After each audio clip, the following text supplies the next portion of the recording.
All right, we're joined now here on RealAgriculture.com from the Big Iron Farm Show down in Fargo, North Dakota by John Nowatzki of North Dakota State University. John, maybe just introduce yourself. Tell us what you do at NDSU. All right. Well, thanks for having me. And I'm an extension specialist, so I work with the people of the state, bringing research-based information to the people. And my focus area is on agricultural machinery. I do a lot of my work with precision agriculture, and with that, during the last year, gotten involved with unmanned aircraft because the imagery that we get from unmanned aircraft is going to be fitting into precision agriculture. So what kind of work are you doing right now when it comes to unmanned aerial system?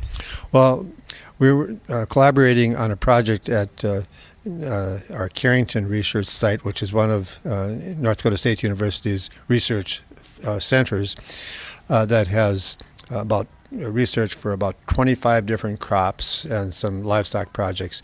So what we're doing is looking at trying to do a proof of concept, really looking, can we pick out problems, insect, nutrient deficiencies, disease issues on crops that from the air that the researchers are finding on the ground. And we're also working with livestock. It's a collaborative project with the North Dakota test site, UAS test site, and with the University of North Dakota Aerospace, because the permission we have from the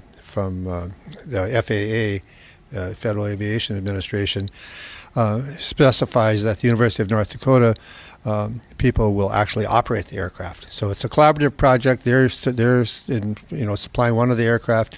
They're supplying all of the operators, the pilots, the spotters, the data managers on the ground, and I'm coordinating it, but we're really working with these researchers on the ground, the ag researchers, so that we have something to really compare our imagery to. So what you're really doing is taking the data from these units and seeing whether we can trust it.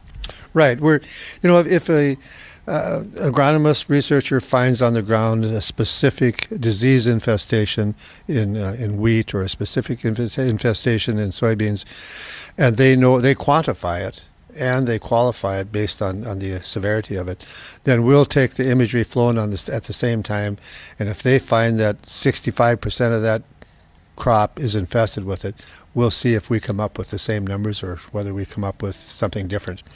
In addition to that, since we're flying at various dates, we hope to be able to identify some of these problems before people pick them up, out there on the ground with their human eyes.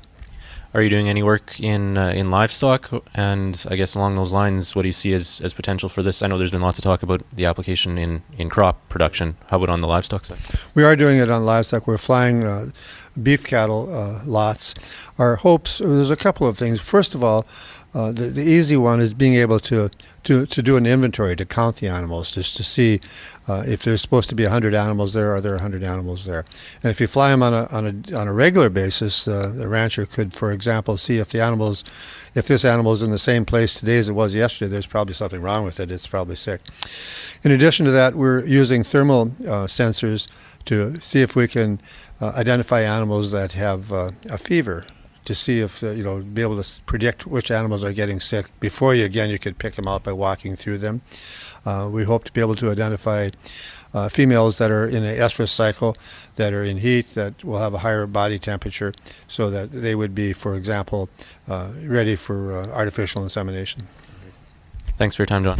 Thank you.